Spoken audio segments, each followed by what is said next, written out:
So let's see the next this next video for Skibidi Toilet. Infographics Show. I know about these guys. I've seen a couple of their videos. I find it funny that they actually did a whole Skibidi Toilet explain. It's a year old. It's a year old. Make sure to check them out. They're asking, what is this strange new show taking over YouTube? What is Skibidi Toilet? Why are heads popping out of toilets? Yeah, I'm very curious what their take is. That sounds pretty funny and hilarious. So, yeah, the Infographics Show, Skibidi Toilet Explain. Make sure to check out their channel. It's the biggest internet phenomenon since Minecraft. Arguably more popular right now than the Marvel Universe, drawing in more viewers than the season finale of Game of Thrones, a TV show that is way less violent. What makes Skibidi Toilet so popular? How? It's a secret. There must be a reason for that, other than people just like it. We think there's something deeply psychological going on, which we'll discuss later. If you're in a certain age group, this fairly new ultra-wacky animated series is about as big as entertainment gets, and yet it's left some people scratching their heads, saying the only place Skibidi Toilet deserves is to be down the toilet with the collective ejected excretions of mankind. Even so, it's making its owners millions of dollars. It's an A-plus YouTube channel bringing in an absolutely staggering 1.6+ billion viewers a month, with over 10 billion views in total, making it the most watched show on YouTube the week we started making this video. As we'll show you today, this won't last for long, but for now, this series is wiping away the competition. Yes, today there will be puns. Well, now it's going to have a movie.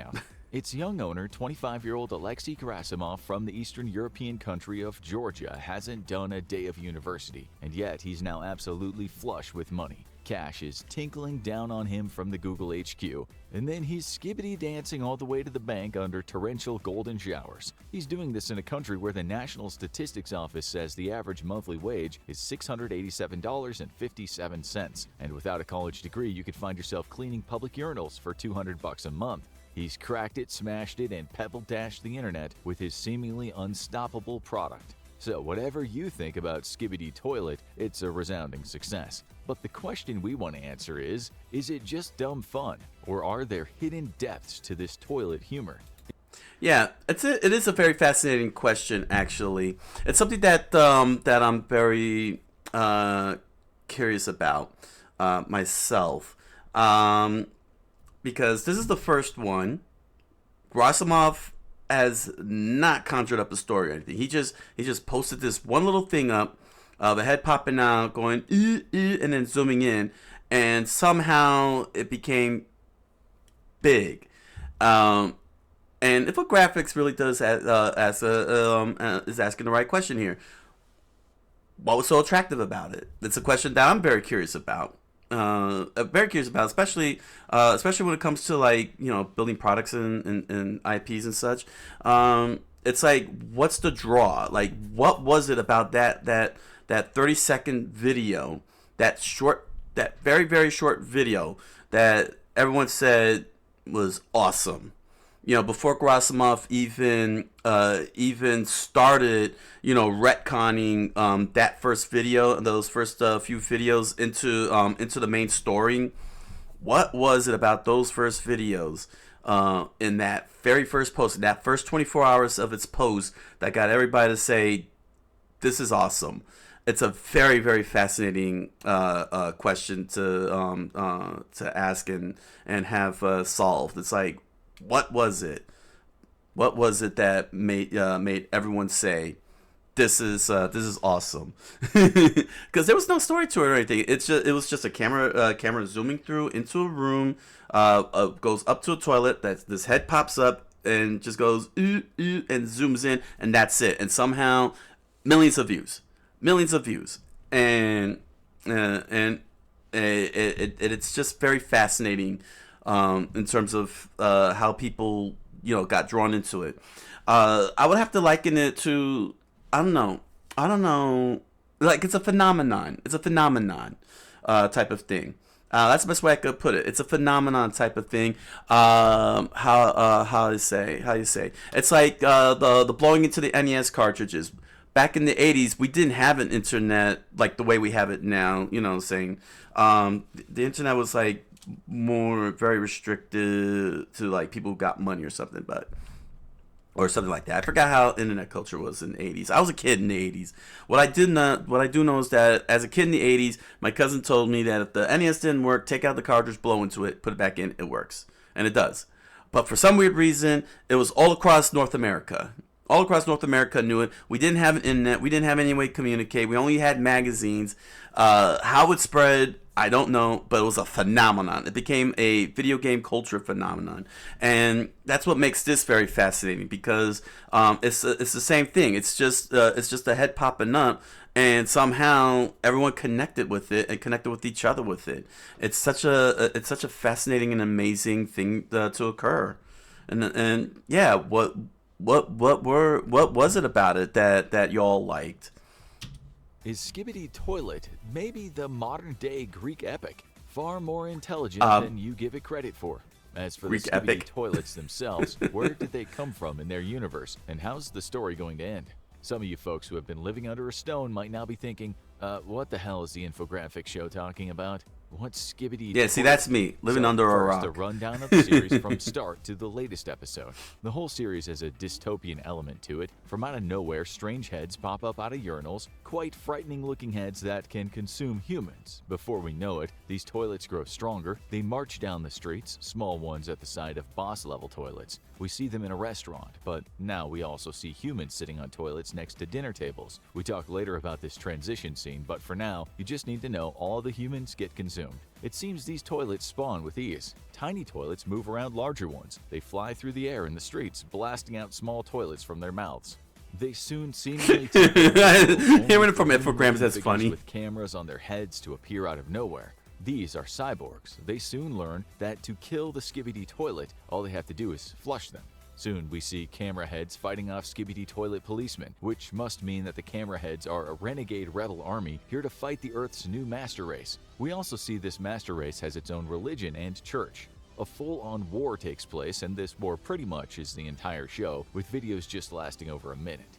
The episodes introduce Titan camera heads and Titan speaker heads, which might look invincible, but if there's one thing this series tells us, this war is never ending. Somewhere there's a great foundry where new weapons and new entities are created. It seems there's an endless conveyor belt of these things. We'll soon tell you why the series won't end for quite a while. We see parasite toilets that can get into the enemy and control their minds, making them fight against their own side. Then we see a TV head, which can emit a beam of light that kills the toilets, only for the toilets to come back and wear dark sunglasses to resist the light. At times, we see a giant TV head that's armed with huge speakers, and when it blasts out an earth-shaking organ sound, the toilets explode. Even after defeat, the toilet heads are relentless. It seems they're fighting under some kind of Nazi-esque propaganda. Variants of them come out of nowhere. 3 triple toilets, 3-headed toilets, toilets on legs, ones that move faster, and like Terminators, you can't bargain with them. They show no pity or remorse or fear. They absolutely will not stop, ever, until everyone is dead. Much like the toy and movie franchise Transformers, both sides see new variants and new weapons and seem to fight to the last man. Only it does come off like a franchise put on like Transformers and Pokemon. Yeah, it does come off like that. Now it really does come off like that. You know, like seeing the Teenage Mutant Ninja Turtles, Transformers. I guess in a way, it is a very captive imagination, you know, because when you thinking about it, let's put this in perspective here. Transformers were robots that turned into vehicles, airplanes, and other things, and that was while that stimulated the imagination of all us kids back in the 80s, it was very head scratching to our parents. G.I. Joe, they got it. They understood it. It's a bunch of soldiers beating up bad guys. But looking at Transformers, they're robots turning into things.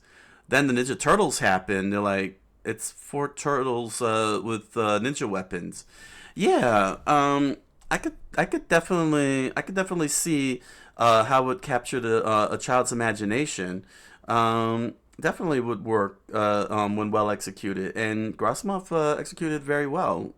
I guess because it was kept. I guess in a way, it's the simplicity of it. Transformers. What are Transformers? They're robots that turn into vehicles and boom boxes and such. What's the Teenage Mutant Ninja Turtles? They're turtles that are ninjas and fight other ninjas.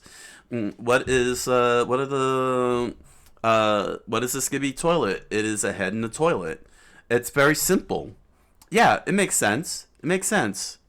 It makes sense. What is Street Fighter? It's two guys. It's two guys fighting in the street to knock each other out. If you could be able to say it in less than a sentence, you got yourself a product, basically. If you could say within a few sentences, you got yourself a product, and people will get it. Yeah, I could see it now. I could see where the phenomenon clicked. I could see where it clicked. You know. It's never the last man. Meanwhile, every now and again, you can hear the cool 80s tune by the group Tears for Fears, yeah. Everybody Wants to Rule the World. Just when it seems one side is on top, a new variant will crush them, whether it's with bombs or a circular saw or kamikaze fighters or using toilet plungers as weapons. The Titans rule the roost and the smaller machines do the grunt work. Many episodes we see all kinds of figures such as the giant rocket Skibidi toilet or the Strider Skibidi toilets and the leader of the toilets, the G-Man.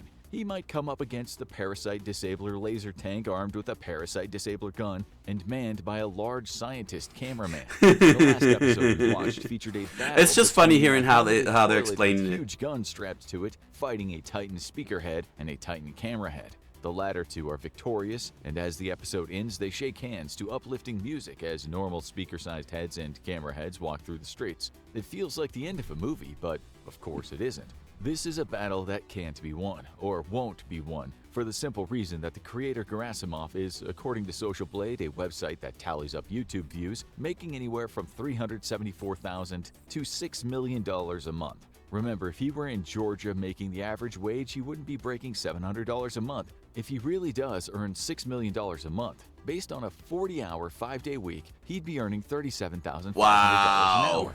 Let's go low. Let's go low. Welcome, Shifter-sans. Thanks for the heads up. So, the game name is Toilet Boom. Toilet Boom was an official fan made by a competent developer. Is that the one that's taking down season 25? Is that what that is? Because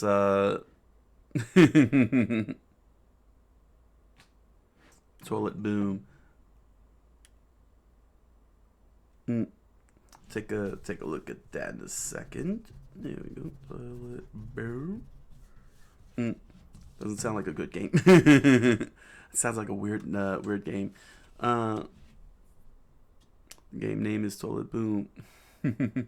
I'll check that out. We're gonna check that out after this. Say he earns $1 million a month. He'd still be $6,250 an hour. Do you really think he wants this battle to end? If he were on $1,000 an hour, he'd be in an elite circle not just in Georgia but the world. Skibidi 1%ers don't kill their own cash cows. We can't say exactly how much he's earning since those websites that do YouTube calculations don't always get it right, but there is no doubt at all that this young guy is now a multi-millionaire. So, how did he do it? Well, he's been animating for a long time and publishing on YouTube since 2014, but it was only at the start of 2023 that his channel shot into hyperspace. 1.6 billion wow, views 9 years. Is insane. It would be hard to think of any entertainment product that's ever been that popular. He smashed all TV records, that's for sure.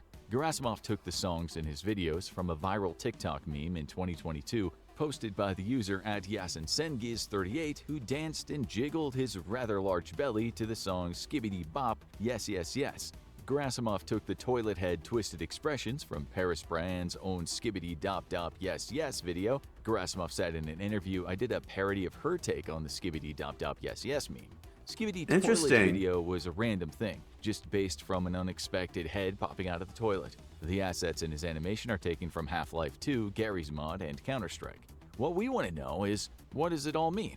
Well, for one thing, he does what he can within the bounds of technological possibility. He admitted once that he uses a certain program because it's easier to access different assets. Viewers are well aware that the next episode that they watch might introduce a new character or a new weapon, which could indeed make the series never-ending. Gerasimov said not too long ago that the series would stay for a while. But when you're raking in millions of dollars in a Yeah, you don't relatively poor stop. country where wages Never are stop. low, you keep working until people stop watching. Yeah. There's no backstory, but because it's so vague, it challenges people to make a backstory themselves, which is part of the fun. It gets our creative brain working. That's very You might true. wonder That's why very he true. chose toilets to take over the world, which we think just has a lot to do with comedy. It's a funny and absurdist slant on gaming animation. Pooping is also taboo, and taboo is attractive to most young folks, makes them laugh. But there might be a more serious part of the story after all. Yeah, you know what? That would be attractive. Yeah. Yeah. I would point to the Garbage Pail Kids. Garbage Pail Kids were supposed to be are a parody of the Cabbage Patch Kids back in the 80s. And I have the cards myself, but yeah, when I was a kid in the 80s, we were definitely all into the Garbage Pail Kids because it was all poop jokes and barf jokes and such. Even got its own movie, which was creepy at worst. It was weird at best, but yes, similar to, and they also got in a legal dispute with the Cabbage Patch Kid, the company that did the Cabbage Patch Kids, even though they're supposed to be a parody. So in a sense, Skibidi Toilet, one could argue, fairly argue, is this generation's Garbage Pail Kids. I could totally see that, and I could see how it would attract the kids because it's a toilet, it's a poop joke. Poop jokes make kids tend to secretly laugh at poop jokes. I could see that. I could totally see how that how it could capture how it could pull it off and everything. Seeing a base humanity, the things we poop inside fight against the rise of technology. We're seeing progress fight something very basic that's been with us forever. The series also seems like a commentary on mass surveillance. We humans become cyborgs, part of the machinery that we invented. Gerasimov is saying technology will become omniscient, and it'll fight the most basic part of us that wants to rule the world. We don't know if It's that's poop what he's versus really progress. saying. The flushing toilets are like You're the just, technological projecting. future flushing away the primitive old days. The so-called father of psychoanalysis, Sigmund Freud, had a theory regarding psychosexual development called the anal stage. What? When children become obsessed with their anus, either pushing stuff out of it Whoa. or keeping it in. Freud said we must get over this stage or we That's- risk experiencing arrested development in adulthood. Kids might turn into adults who are anal retentive and apt to worship authority, or they might become anal expulsive and rebel against authority. Wow. We think this animation is popular because it's subversive and taboo. It's rebellious. It's all about a basic part of us fighting our inventions. It is the past versus the future. Are the toilets who worship authority caught in the anal stage of life? Are younger people who live in a world of technology, screens, speakers, and cameras rebelling against these toilets, aka authority, vicariously when they watch the series? That's a Is very that too extreme deep? take there. But there has to be a reason it's so popular, and we think it has a lot to do with poop. Of course, the absurdist element makes it funny, and the violent element makes it unnerving, but there is likely something deep inside those fans that compels them to keep on watching. Kids are obsessed with poop and pee, so choosing toilets as ruthless overlords is an act of genius, whether intended or accidental. The problem is there's nowhere for the series to evolve besides introducing new figures and new weapons. If there's a storyline, it's that humans were wiped out and possibly became cyborgs, camera heads, etc. that might have been able to self-replicate, possibly through machine learning or artificial intelligence. That's why they keep evolving in the series. The machine keeps learning. When it's beaten, it bounces back. The problem is the story has no depth other than the depth you give it in your own head. That can wear thin. You could look at a potato and imagine it in a great battle, but for how long?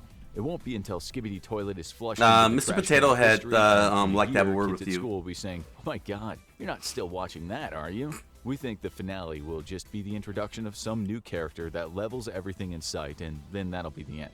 There will be an explosion, and something like a butterfly will fly across the screen. Nature has returned. It's a story without depth, but it's a damn popular one for now. And Mr. Gerasimov can be happy with his work and retire on a beach someplace. He's exploited something in people's minds, our obsession with poop and also our fear of technology. That's smart, if he meant it. He's done a great job, but we won't be watching episode 983. that went extreme. brought out Sigmund Freud and his and his butt his butt analogies. That really went to an extreme take. No, I think what it is, and it makes a lot of sense. As I said, the Garbage Pail Kids. The Garbage Pail Kids were all about poop jokes and such. And let's see here, poop versus progress. First and foremost, we don't know what direction it was that Grossman was going. He's gonna be the one to explain that. But the thing is that Gerasimov saw the numbers and leaned into it. That's all he did.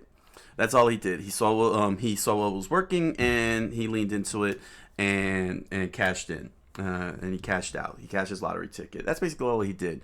But in terms of how the products work and everything, he kept it simple. And what's interesting about it is that he didn't. I wonder if he did like extensive research into products and toys and such, toy lines and such, or if he just popped up into his head. But nevertheless, he created basically a Saturday morning cartoon, a syndicated cartoon, 1980s type of cartoon type of product.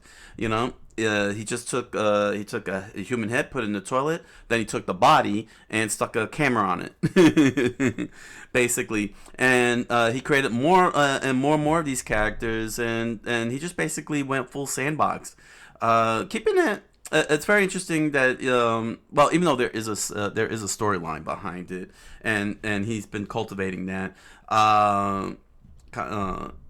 basically, he's not going deep into it, and that's a good thing. That's a good thing, because again, like the Teenage Mutant Ninja Turtles, it's a bunch of turtles who are ninjas fighting other ninjas. There's nothing too deep to go into it. You just have to have your standard plot. Your standard plot, take over the world plot or something, and the turtles stop it. Same with Transformers. It's robots turning into vehicles and planes and weapons and such like that. And the only plot you need is just save the world. That's all he had to do. That's all he needed to do. He didn't need to overcomplicate it or anything. There was nothing to make it deep or depth or any of that. It was just a straight up simple thing, and he kept it simple. And it's that simplicity, as well as a lot of explosions and beating up and fights and everything, that got everybody to draw in. And yeah, he's doing the plot and everything, but again, he's not overdoing the plot. He's not pushing the plot, like forcing it. He's not forcing the plot. He's just letting the events flow through nicely, and just let everyone enjoy the ride. So yeah, overall, I think Infographics was leaning a little too hard on the story side, but I think they got it just right with he saw the cash flow, and he wasn't gonna let it go. What I'm saying? And just leaned into it, which is all one can do if you're on YouTube and your videos hit it off. Just stay on it, just stay on it, and you're good. So yeah. Infographics Show. Check out their channel. I gotta say, they I think they went a little overboard. Like they were overthinking. They overthought. They were overthinking it too much. So yeah.